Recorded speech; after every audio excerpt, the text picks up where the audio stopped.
Acá estamos con una nueva entrega de opiniones fundadas sobre cine clásico y esta vez con un invitado que se llama Álvaro Bretal. Lo voy a presentar un poquito. A nosotros tres eh, ya nos conocen, así que lo presento a Álvaro. Álvaro es el director editorial de Taipei. Taipei es una editorial que tiene, por un lado, una revista virtual, taipeirevista.com, sobre cine y artes audiovisuales en general, y también editan libros que son muy interesantes. Bueno, entre los libros está Cine Argentino se fue sin decir adiós, de Abel Posadas, El espacio de la obra, El lugar sin límites, La década perdida, Acercamientos a la antipolítica en el cine argentino 2009-2019, de José Luis Visconti. Es decir, tienen eh, una actividad importante y que podríamos señalar que está entre lo que generalmente se llama la crítica especializada y la academia, porque Álvaro es sociólogo y muchos de los que participan en Taipei son profesores, así que bueno, nos interesaba mucho esa mixtura, ese entrelazamiento de la crítica especializada y los saberes universitarios, y por eso lo invitamos a Álvaro a pensar un poquito estos temas en los que estamos dando vueltas. Bienvenido, Álvaro. ¿Qué tal? ¿Cómo andan? Bien. Bueno, me alegro mucho. Eh, bueno, una alegría estar acá, un placer verdaderamente. Eh, Así que bueno, charlemos un poco sobre cine clásico y sobre lo que surja alrededor del cine clásico. Tomo un poco la palabra acá, porque un poco la idea de invitar a Álvaro, de invitarte, ya hablemos, charlemos entre nosotros, em, viene de que venimos viendo de parte de la crítica algo parecido al impulso que nos llevó a crear esta serie de videos, estos espacios de discusión que estamos teniendo con respecto a revisitar la idea de cine clásico. Pues yo diría hace por lo menos 5 o 6 años se viene viendo en todo esto, voy a decir crítica joven, pero yo sé que el término no debería ser crítica joven, sino que hay que pensarlo de otra forma, pero en muchos de estos espacios que se están generando, especialmente con revistas online, pienso Taipei, La Vida Útil, Las Pistas, una revisión de ideas con respecto a cómo abordar el cine, que creo que una de las cosas más interesantes es que no solo están pensando en cómo pensar el cine actual, sino que están haciendo toda una tarea de revisión de la historia. Y están mirando mucho para atrás, en el caso específicamente también del cine argentino. Entonces veíamos ahí como un espíritu similar a lo que nos pasa a nosotros, de haber llegado a un punto de decir, hay que repensar las categorías, hay que repensar las formas, hay que volver a las películas y a partir de eso también dejarnos llevar con ideas. Y queríamos empezar un poco la charla por ahí preguntándote por eso, ¿qué crees? O sea, tenemos nuestras hipótesis, yo creo que el tema de lo digital tiene mucho que ver con esto, pero ¿por qué crees que se llegó a un punto en la crítica de que aparezca este espíritu, esta idea de renovación? Y si ves que está yendo en alguna dirección ya o es simplemente un primer intento rupturista con respecto a las tradiciones. Bien, sí, sí, es un tema, es un tema interesante. Coincido en la mirada en general. A mí me cuesta mucho la expresión crítica joven por la razón, fundamentalmente por la razón de que en Taipei, el espacio que cofundé con Iván Bustinduy y que bueno, ahora llevamos adelante con otras personas, con Milagros Porta, Agustín Durruti y Juana Tenenbaum, eh, y del que participan, bueno, muchas personas en el sitio web, ¿no? Puntualmente. Eh, Hay una diversidad de edades muy grande. Yo soy de los más grandes, 30 y, digamos, en la segunda mitad de los 30, pero también hay gente de 20 y pocos, ¿no? Entre 20 y 40, digamos, es más o menos donde se mueve Taipei. Eh, y, y en general, cuando se piensa la crítica más reciente, por decirlo de alguna manera, ahora está pasando como una novedad que, perdón por los rodeos, pero bueno, creo que ayudan a como ubicarse un poco en el panorama, ¿no? Ahora hay una novedad que es que hay una generación nueva. Si Taipei es de la generación por ahí de las veredas, de la vida útil, de publicaciones que surgieron entre el 2018 y el 2020, más o menos, aunque la vida útil tenía dos antecedentes, ¿no? Las pistas y Cinéfilo. Eh, Ahora están surgiendo revistas nuevas, entonces ya nosotros estamos quedando como no somos la nueva generación ya. Eh, bueno, entonces ahí yo noto ya desde la generación de Taipei, por lo menos, y de la vida útil y de las veredas, ¿no? Que era un newsletter de cine argentino, un interés, una preocupación renovada dentro de los circuitos de la crítica, ¿no? Porque a mí me parece que de parte de los sectores de la investigación académica, ya había un interés por el cine argentino, por el cine clásico, desde hacía bastante tiempo. Sí me parece que eh, la, tal vez la influencia de, parece que estuviera hablando como si fuera algo terrible, pero no, estoy tratando de ser lo más objetivo posible. Hubo ciertas publicaciones muy importantes durante mucho tiempo, como por ejemplo Revista El Amante, que generaron cierto desinterés en, en- en el cine clásico, que iba de la mano también, me parece, con una gran fascinación y una gran pasión por el cine de ese momento, ¿no? Por el cine, a partir del cine de los 90, durante la década del 2000, a mí me parece que había un tal embelesamiento con el cine contemporáneo, con la posibilidad de que, esta idea de que el cine argentino de ese momento era realmente uno de los más, como de los centrales a nivel mundial, y estaban pasando todo el tiempo, se estrenaban películas increíbles y qué sé yo, que hacía que también se corriera un poco la mirada, me parece, de otros periodos del cine argentino. Como un factor entre otros. Eh, Me parece que a medida que fueron pasando los años y cuando toda como esa idea del nuevo cine argentino como algo muy novedoso y rupturista y diferente y variado y diverso, empezó a apagarse un poco, empezaron a aparecer ciertas dudas o sospechas, o por lo menos la sensación de que tal vez se estaba entrando en cierto tipo de repetición o de agotamiento, se salió a buscar cine argentino del pasado. En parte, yo creo que pasa por ahí, en parte también por el gran esfuerzo y el gran interés de actores del mundo de la crítica, de la investigación, de la programación, eh, de la preservación, de mostrar cine argentino.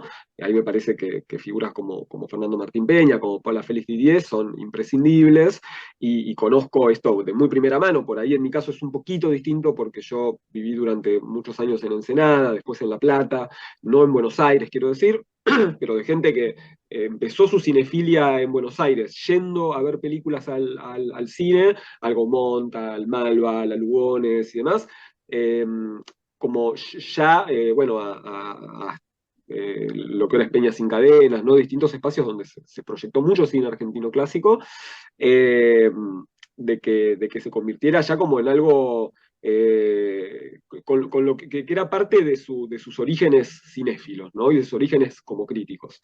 Algo que tal vez en otras generaciones anteriores no pasaba tanto.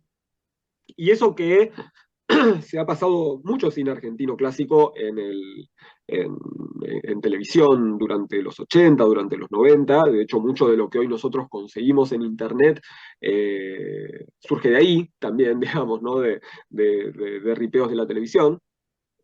pero bueno, hoy hay mucha más facilidad para conseguir eso también.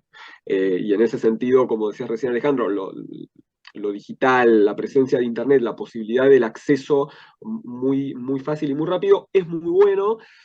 Lo que pasa también, y ahí yo creo que hay una cierta dificultad que de a poco se va saldando y vamos tratando de ubicarnos, digamos, ¿no? Pero cómo construir un mapa mental, ¿no? Para alguien que se crió viendo cine clásico en otra época, por ahí era más normal poder entender más o menos de qué se habla cuando se habla de cine clásico en Argentina, no solamente quiénes son los directores más importantes, que me parece que es lo primero que aparece, ¿no? La idea esta autoral de los grandes nombres, sino cómo funcionaban las compañías productoras y demás, o cuáles eran los temas principales, cuáles son, cómo surge el cine argentino, que surge de la misma manera que el cine norteamericano, que no surge de la misma manera que el cine francés, que el cine italiano. Bueno, te quiero parar un cachito, eh, Sí. porque yo no sé lo que opinan Ceci y Ale, pero en general los críticos, digamos, que surgieron con el nuevo cine argentino, con los dos nuevos cines argentinos, fueron críticos que obliteraron la tradición del cine argentino, ¿no? El cine argentino no tenía ninguna tradición o tenía una tradición de la que mejor no hablar, ¿no? Es decir, el cine clásico norteamericano sí, pero el cine clásico argentino no. Al punto, por ejemplo, que cuando Sergio Wolf presentó mi libro Cine y Peronismo, preguntó al público cómo es posible que yo haya visto todas esas películas horribles para escribir este libro. Entonces, la verdad es que esa es, digamos, la realidad que nosotros conocíamos de los críticos. Y que también nosotros cuando empezamos nuestras carreras universitarias, veníamos con esas lecturas, ¿no? Y la sensación de que hay una vuelta, ¿no? De que hay una vuelta a pensar que el cine argentino es un todo, que hay una tradición y que cuánto hay de clásico, diríamos nosotros, en estas opiniones fundadas, cuánto hay de clásico en el nuevo cine argentino, eh, y qué bueno sería poder trazar ejes entre la tradición y el nuevo cine argentino, que me parece que le daría un sentido. No sé qué opinan Ceci, Ale. Em, yo sumo una cosa nomás en cuestión de esto y en relación, era algo que te quería preguntar más adelante, que es, hay un texto que publicaron ustedes en Taipei, me lo crucé la semana pasada, o sea, lo terminé de leer hace poco, entonces se los voy a mandar, de Francisco Guerrero, sobre el cine mainstream contemporáneo y tratando de pensar, o sea, en las producciones comerciales y buscar categorías de cómo abordarlo. Y nosotros una de las cuestiones que venimos planteando acá con esto de discutir la idea de cine clásico es la continuidad de lo clásico y hasta qué punto sirven las periodizaciones. O si hay que repensar las categorías o las estructuras de las periodizaciones. Entonces, también quería traer esto un poco a colación, a ver si parte del ejercicio que están haciendo ustedes también es repensar esas categorías, tanto con lo contemporáneo como con lo histórico, de cómo organizar los discursos en torno al cine. No sé, Ceci, si vos querías sumar algo más. No, quizás, a ver, para seguir, en realidad quería retomar, o sea, me parece súper interesante todas las líneas que están tirando, ¿no? Pero pensaba algo, Álvaro nos trae como también dos actores, ¿no es cierto?, de los cuales me parece que no habíamos conversado nunca, que tiene que ver con la programación y la preservación. Y eso también me parece súper importante, lo que acabas de traer, ¿no es cierto? En esta revalorización de alguna manera o nueva mirada sobre el cine clásico argentino Y, y al mismo también, también me quedo pensando en algo que voy a decir, pero tampoco lo tengo muy pensado. Eh, si es si esta revalorización del cine argentino fue la necesaria para después poner en cuestión este tipo de periodizaciones. No sé si se entiende lo que quiero decir. Pero me parece eso, como realmente algo muy iluminador traer estos otros dos actores que tienen que ver también con un desarrollo eh, de las políticas y de las técnicas de preservación audiovisual y de cómo se fueron desarrollando también esos circuitos, ¿no? Como, bueno, un poco también lo que venimos conversando siempre, ¿no? Como también todo esto está en el marco de toda una serie de iniciativas y de políticas culturales más amplias.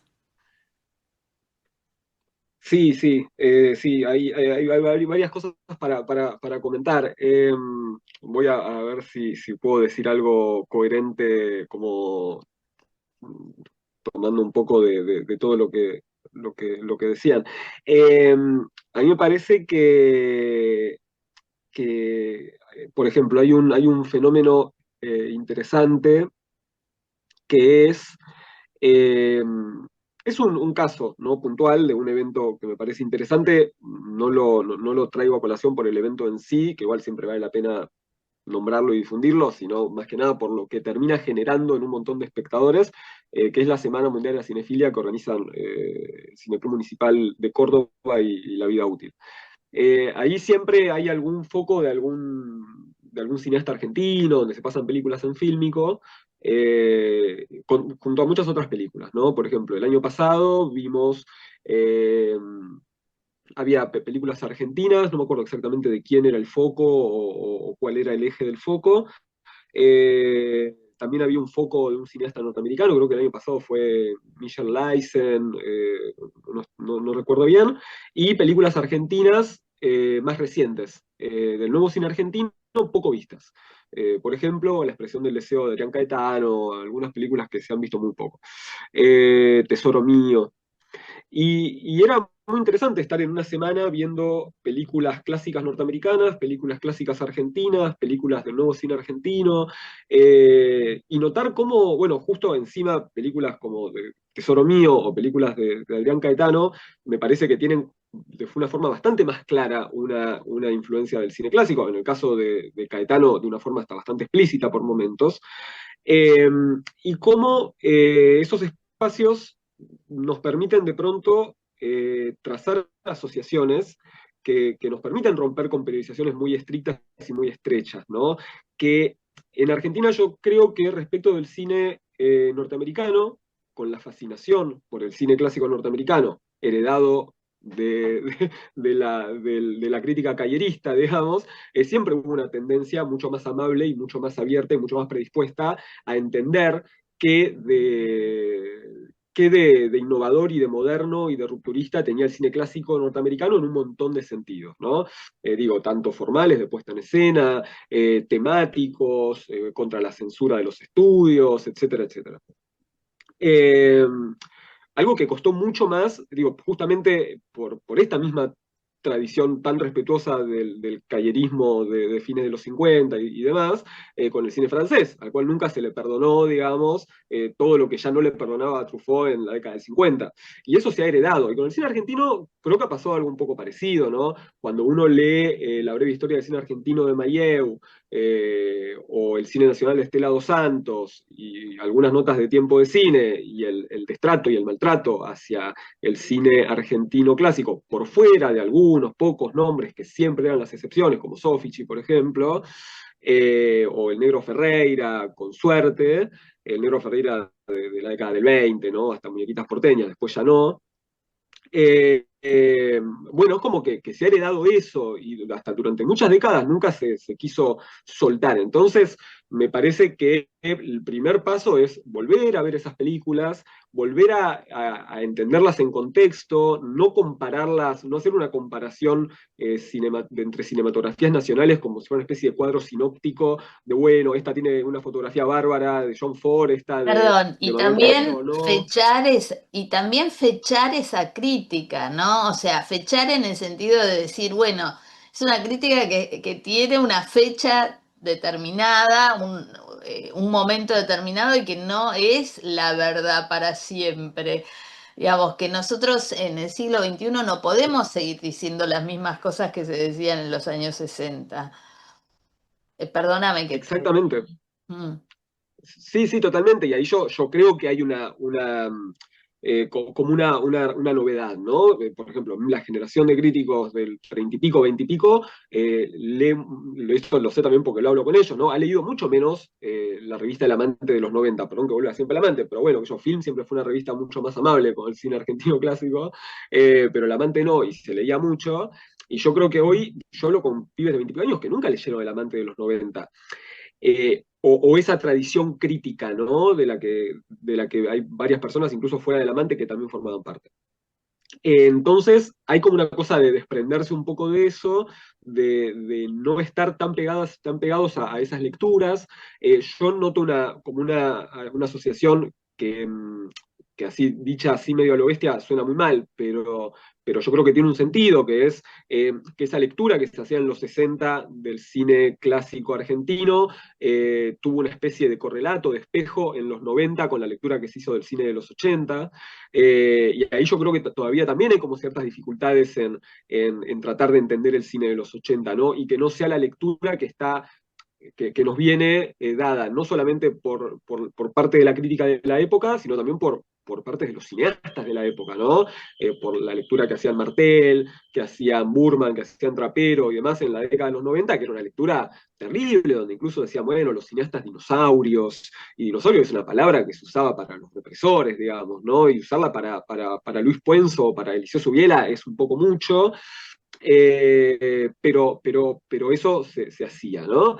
Y hoy nada, me parece interesante dar una revisión, no solamente del cine clásico argentino, también de otros periodos del cine argentino que han quedado eh, muy escondidos y en algunos casos muy también poco vistos, digo, en algunos casos con un rechazo abierto y en otros casos directamente poco visto, ¿no? Cuando piensa en la década del 60, piensa inmediatamente en la generación del 60, piensa en Kuhn, en Cohn, en Antin, en Solanas, Gleiser, en el cine underground, en el cine político, en Fabio, pero no piensa en el cine mainstream de los 60. Y por Y ahí son hoy películas pasa que lo uno, mismo, y hoy pasa lo mismo. sí, Y yo aquí introduzco algo que incluso a mí me produce conflictos de dónde ponerlo, como, viste, porque todo va como en cajas de zapatos. Pero el otro día vi por televisión una película ¿cómo se llama? El fútbol o yo, que es una película ultra comercial.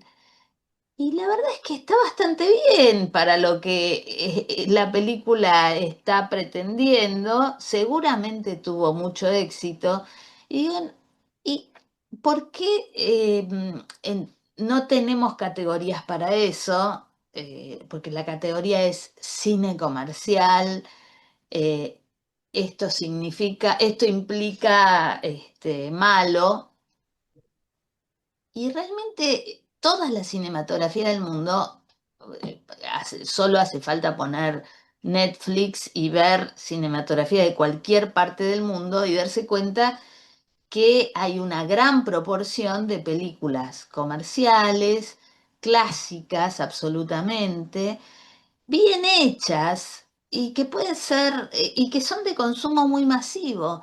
Entonces, ¿qué pasa? Que nosotros nunca tenemos espacio para eso o un espacio amable para eso. Es como, este, que no, bueno, entre otras cosas creo que porque interrumpimos el cine clásico en un periodo que va hasta los años 60 y después ya no supimos más qué hacer con esas películas, ¿no?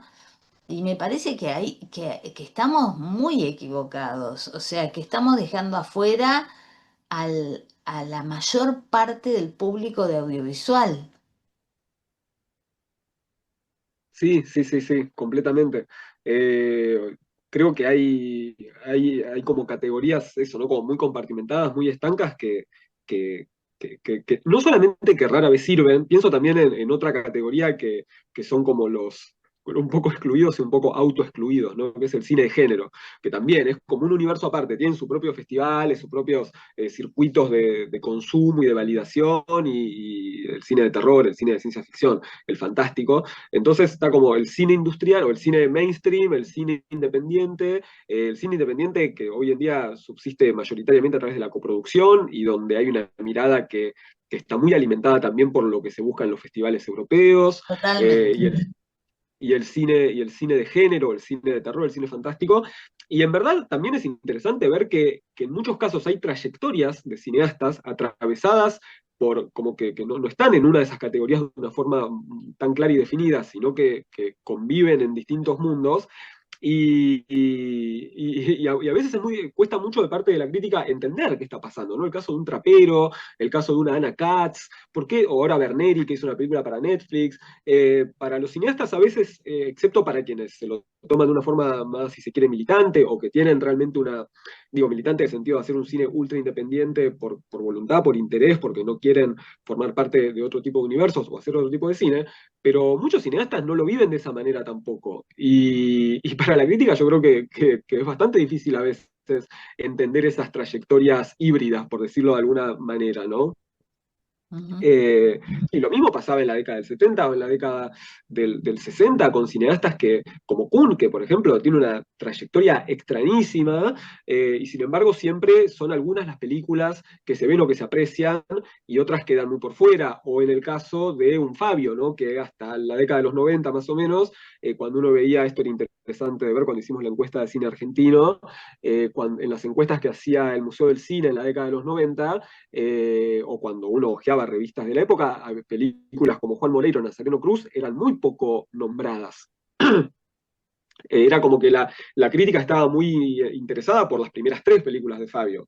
Y eso cambió mucho en los últimos 20 años, más o menos, y hoy en día Juan Moreira y Nazareno Cruz son dos películas muy reputadas y muy rescatadas y demás. Entonces, también está viendo como movimientos en relación a esas grandes figuras, me parece, de poder apreciar su obra de una manera un poco menos, como menos dogmática, ¿no? Y también está siempre la cuestión que tiene que ver a veces con el cine argentino, de poder, a veces yo siento que pasa un poco, de priorizar el placer y el placer asociado a las grandes películas, ¿no? Cuando una película nos parece brillante, maravillosa, la búsqueda de la obra maestra. Y a veces la tarea del crítico no es buscar la obra maestra. La tarea del crítico a veces es entender procesos. Y para eso a veces hay que ver películas que tal vez no nos gustan o que tal vez no nos gustan tanto o, o comprender un corpus, digo, construir un corpus de películas donde hay películas que amamos y películas que no tanto, con el objetivo de entenderlas y de transmitir conocimiento e interés a otras personas. La búsqueda de la obra maestra y la búsqueda del placer, digamos, ¿no? Exclusivamente, yo creo que digo, se puede asociar una idea de la cinefilia en un sentido placentero, pero yo creo que el crítico tiene también responsabilidades. Algo que pienso también respecto de lo que es rescatar la tradición de la crítica de cine en Argentina, que es algo que también está bastante olvidado muchas veces, ¿no? Y Eh, yo diría darse cuenta que el placer, que lo que algo me causa placer a mí, que soy historiadora del cine, o a vos que sos crítico de cine, o no sé, a Cecilia Alejandro, no necesariamente es lo que le causa placer a otros públicos, ¿no? Entonces, y esos placeres no son jerárquicos. No es que mi placer como historiadora del cine o el placer de un cinéfilo es un placer mejor o más elevado que el placer del público masivo. Yo creo que ahí hay un punto. Nosotros tres llegamos a todas estas conversaciones a partir de estudiar públicos y creo que ahí hay un punto muy, muy importante que me parece que la crítica a partir de los 60 eh, como no tuvo demasiado en cuenta la crítica y la historiografía, ¿no? Y me parece que bueno, ese es se nos está acabando el tiempo, pero qué bueno me parece lo que salió hasta aquí, que es para mí la necesidad de abrir un poco el panorama en todos los sentidos y mostrar que el audiovisual en la Argentina es muy amplio y que todos tenemos lugar, digamos, ¿no? Y que no hay buenos y malos en términos de si la narrativa es la que me gusta o la que no me gusta, ¿no? Chicos, Ceci y Ale, cierren porque no los dejamos hablar hoy. Sí, sí. Bueno, No, no, no, Bueno, no.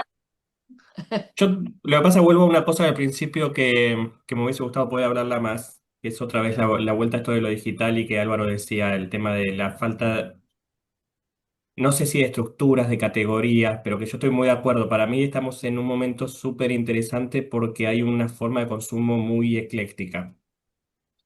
Muy, muy desordenada, muy va con otras discusiones que hemos tenido nosotros sobre el tema de las grandes historias, la historia con mayúscula o la historia con minúscula. Hay mucho del consumo personal y yo veo incluso mucho de una cosa de una apropiación de las películas, una apropiación de las tradiciones de una forma muy libre, que por un lado es fascinante y por el otro lado decís hacia dónde va esto. Y me parece muy interesante el momento en el que estamos, pero no dejo de preguntarme hacia dónde va esto. Veremos dentro de un par de años a ver si tenemos un poco más de claridad con eso, pero creo que era un poco eso también, poder traer estas, o sea, invitarlo a Álvaro en representación, si querés, de muchas de estas cuestiones que se están planteando. Así que no, me encantó esto. Bueno, Álvaro, Ceci, ¿querés cerrar? Solamente agradecerle a Álvaro la mirada sobre estas cuestiones y, no, y las cosas que se siguen abriendo. Bueno, seguramente va a haber una parte 2 en algún momento. Y bueno, dejamos acá. No sé, Álvaro, si querés decir algo para finalizar. Sí, sí, antes que nada, bueno, agradecer la invitación. La verdad que la pasé muy bien. Y bueno, eso, quedaron muchas cosas por charlar. Siento que se abrieron muchas puntas que todas me interesaban desarrollar particularmente, individualmente, pero bueno, sí, ojalá haya Sí, un sí. segundo encuentro porque me quedé con ganas de más. Bueno, chao a todos. Les mando un abrazo. Adiós.